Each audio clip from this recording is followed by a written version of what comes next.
Okay, now let us see how these phrases are used in sentence.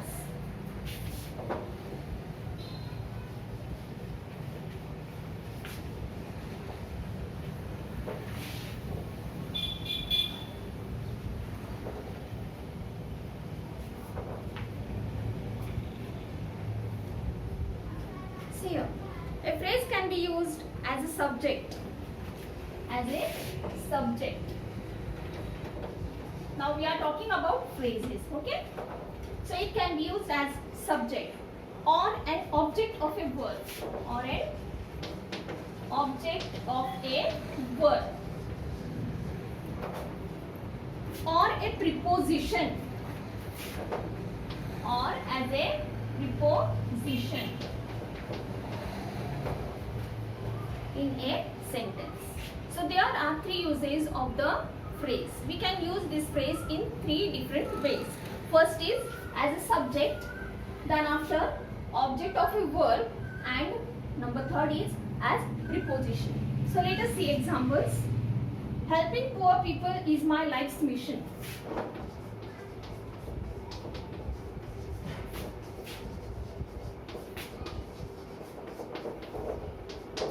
Is my life's mission. So see students, now here we are studying about this phrase, how this phrase is used as subject. Now this helping poor people. Helping poor people. Now in this sentence, जब मैं बोलती हूँ helping poor people is my life's mission, अब मैं किसके बारे में बात कर रही हूँ? About what I am talking now? Helping poor people. तो ये subject हो गया. ये क्या हुआ? Subject.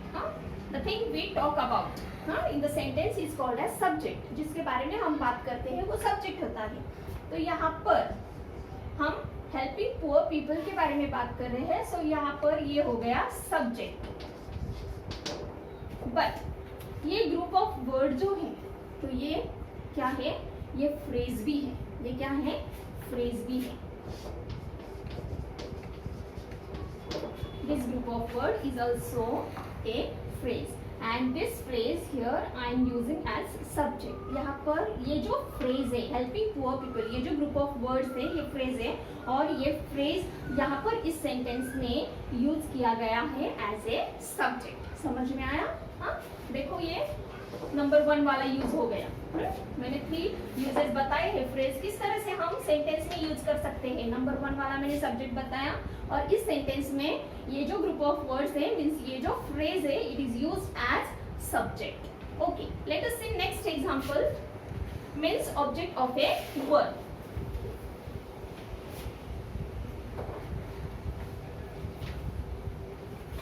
I guided all of them properly.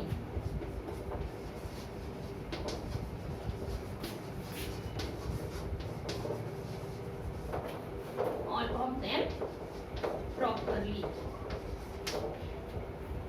Now can you tell me कि यहाँ पर जो है यहाँ पर सब्जेक्ट क्या है?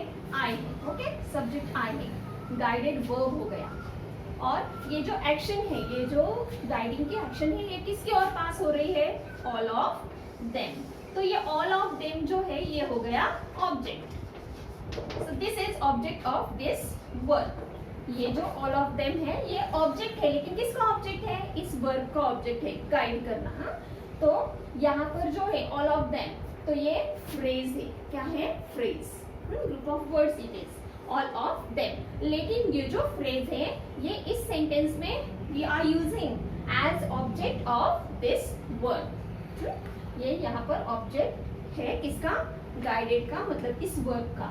Means here in this sentence we are using phrase as object of a word. तो ये एग्जांपल है नंबर 2 वाला. नंबर 2 वाला जो यूज बताया मैंने ये उसका एग्जांपल है. All of them is phrase, लेकिन ये ऑब्जेक्ट है, मतलब एक्शन पास हो रही है. पता है ना, एक्शन जहाँ पर पास होती है वो ऑब्जेक्ट होता है. तो ये गाइडिंग की एक्शन जो है ये पास हो रही है ऑल ऑफ देम की ओर. तो ये ऑल ऑफ देम हो गया ऑब्जेक्ट, लेकिन ये फ्रेज भी है. तो ये फ्रेज यूज हो रहा है ऑब्जेक्ट की तरह, और ये ऑब्जेक्ट किसका है? इस वर्ब का. Getting? Okay. See now next example.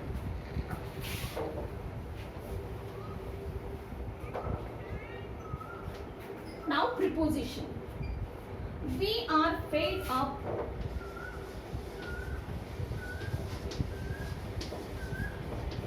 with reading and listening now. Reading and listening now. We are fed up with reading and listening now. Now here in this sentence, with this preposition,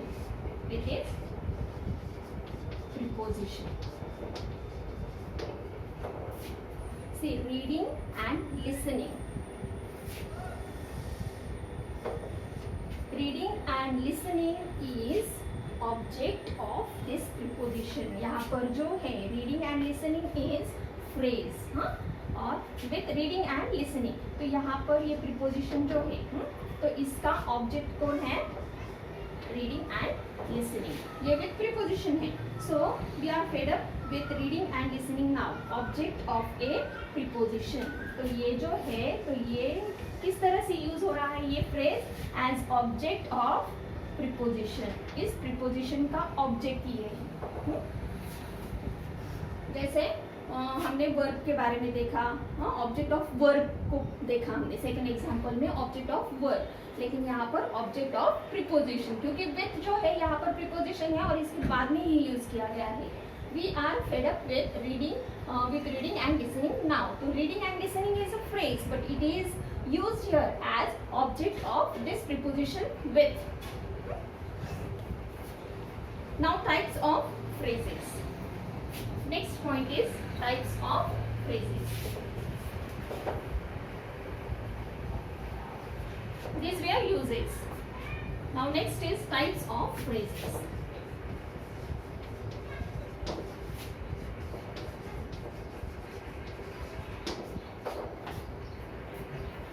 Almost every phrase contains a keyword that tells us its type. Keyword पता है ना आपको, एक main word होता है, उसको keyword बोला जाता है. तो किसी भी फ्रेज में हमें, कोई भी फ्रेज अगर हम लेते हैं तो उसमें एक कीवर्ड होता है. वो कीवर्ड हमें क्या करना है? फोकस करना है. See here example is given. Now phrase का एग्जांपल देखो. The blue sky. The blue sky. अब यहाँ पर जो है ये फ्रेज है, ये क्या है? फ्रेज है. और इस फ्रेज का कीवर्ड जो है, कीवर्ड क्या है? द ब्लू स्काई है ना, तो यहाँ पर कीवर्ड है स्काई. और ये जो स्काई है, स्काई क्या है बताओ तो बच्चों? ये नाउन है. क्या है? नाउन है. तो यहाँ पर जो है टाइप ऑफ प्रीपोजिशन क्या हो गया? सॉरी, टाइप ऑफ फ्रेज क्या हो गया? द ब्लू स्काई देखा हमने, फ्रेज देखा, इसमें कीवर्ड है स्काई.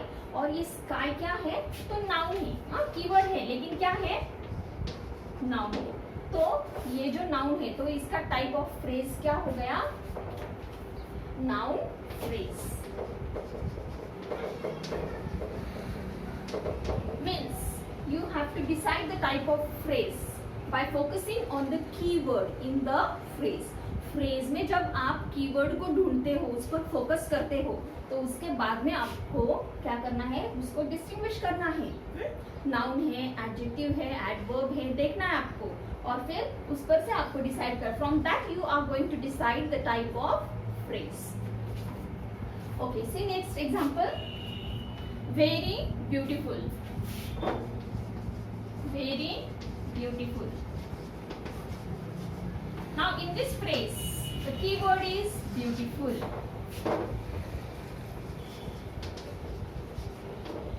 Beautiful है. और beautiful क्या है? नाउन है, एडजेक्टिव है, क्या है? ये beautiful नाउन के बारे में इंफॉर्मेशन हमें देगा. Beautiful dress, beautiful house, हाँ, like this. तो यहाँ पर ये है एडजेक्टिव. क्या है? एडजेक्टिव. तो टाइप ऑफ फ्रेज क्या हो गया? Adjective phrase. Adjective phrase. समझ में आ रहा है बच्चों? हाँ. जो भी कोई पार्ट ऑफ स्पीच होगा, जो भी कोई पार्ट ऑफ स्पीच होगा। पार्ट ऑफ स्पीच क्या है? Adjective, adverb, verb, noun and so on. तो इनमें से जो कुछ भी वो कीवर्ड होगा, फ्रेज में का कीवर्ड जो कुछ भी होगा, अभी यहाँ फ्रेज है, फ्रेज में कीवर्ड मैंने ढूंढ लिया, then after I distinguished it into part of sentence. तो ये एडजेक्टिव है, पता चला मुझे ये एडजेक्टिव है। तो एडजेक्टिव होने के बाद में मैं डिसाइड करती हूँ कि टाइप ऑफ फ्रेज क्या है। तो ये क्या है? Adjective phrase. जो कुछ भी पार्ट ऑफ स्पीच होगा तो वो हो जाएगा वो फ्रेज। यहाँ पर नाउन था तो मैंने नाउन फ्रेज बना दिया, यहाँ पर एडजेक्टिव था, I made it adjective phrase. One more example we will take, before sunset.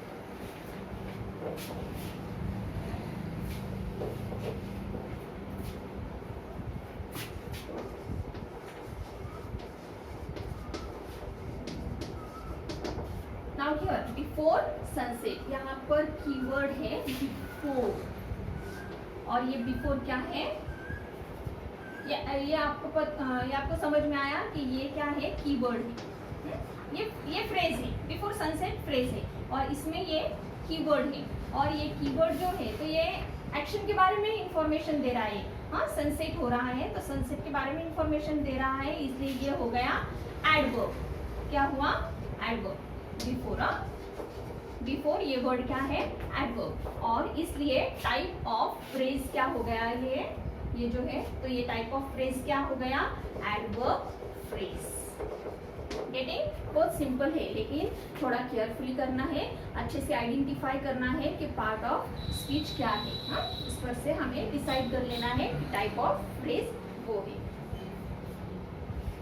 Now let us move to next. अब ये तो हो गया, हमने स्टडी कर लिया फ्रेजेस। हाँ, फ्रेजेस में हमने स्टडी कर लिया how we are going to use phrase in different ways in the sentence. Then after we studied the types of phrases. Now let us move to clause.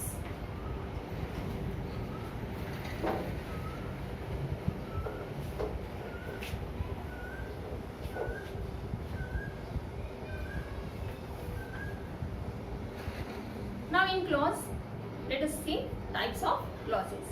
Types of phrases देख लिए, समझ में आ गया बच्चों आपको?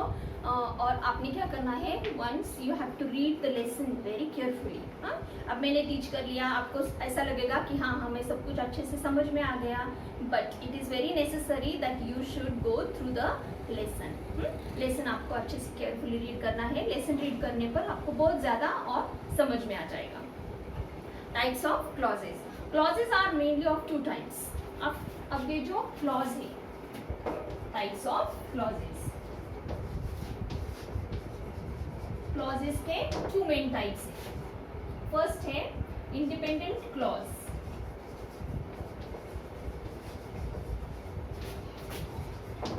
और सेकंड है dependent clause. See here, clauses are mainly of two types, main और इंडिपेंडेंट क्लॉज। जो इंडिपेंडेंट क्लॉज है ना, उसको मेन क्लॉज भी बोला जाता है। क्या बोला जाता है? Main clause. And dependent clause जो है तो उसको दूसरा एक नाम है, और वो है सबऑर्डिनेट क्लॉज। Subordinate clause.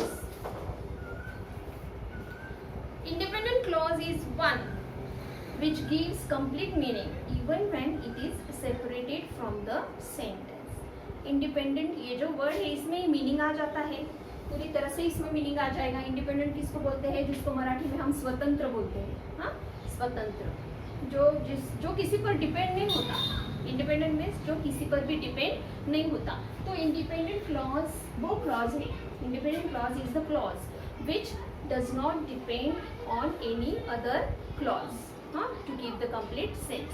तो वो जो है उसको हम इंडिपेंडेंटली भी अगर रीड करते हैं, उस क्लॉज को अगर हम इंडिपेंडेंटली रीड करते हैं, देखो क्लॉज क्या है, सेंटेंस में एक पार्ट आ जाता है क्लॉज, तो इसको अगर हम इंडिपेंडेंटली भी रीड करते हैं तो हमें मीनिंग समझ में आ जाता है, इसलिए उसको बोला गया है इंडिपेंडेंट क्लॉज। एग्जाम्पल हम लेते हैं, I have a dog that can paint pictures.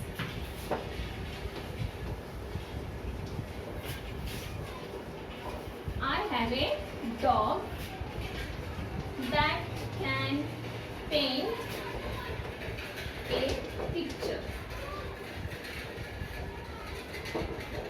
I have a dog. तो ये जो है I have a dog, ये क्लॉज है, पार्ट ऑफ सेंटेंस है, क्लॉज है. I have a dog.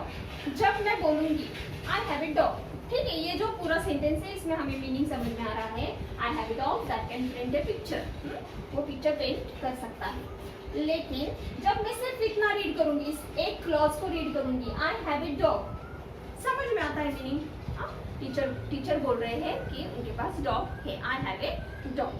तो यहाँ पर इस क्लॉज को हम बोलेंगे इंडिपेंडेंट और मेन क्लॉज. इंडिपेंडेंट और main clause. Ready? Okay, one more example. Can you imagine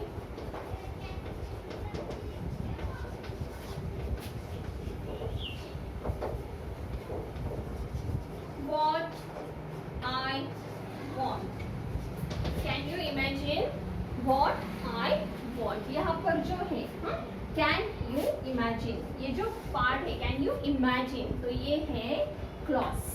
लेकिन जब मैं बोलती हूँ पूरा sentence can you imagine what I want, तो आपको मीनिंग समझ में आ रहा है. लेकिन अगर मैं सिर्फ क्लॉज को रीड करती हूँ, एक सिंगल क्लॉज को रीड करती हूँ, तो देखें आपको पता चलता है कि नहीं meaning, whether you are getting the sense और not. Can you imagine, yes, क्या आप इमेजिन कर सकते हो? गेटिंग, मीनिंग समझ में आ रहा है ना.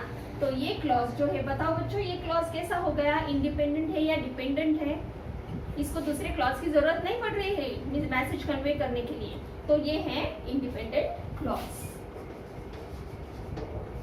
इंडिपेंडेंट और you can say main clause. आ गया समझ में? ये क्लियर हो गया सबका? देखो once again I will revise. Independent clause और main clause is the clause which does not require some other clause for conveying message. जिसको जो दूसरे किसी भी क्लॉज पर डिपेंड नहीं होता है मैसेज कन्वे करने के लिए, मीनिंग बताने के लिए, उस क्लॉज को हम बोलेंगे independent clause. Let us move to next one.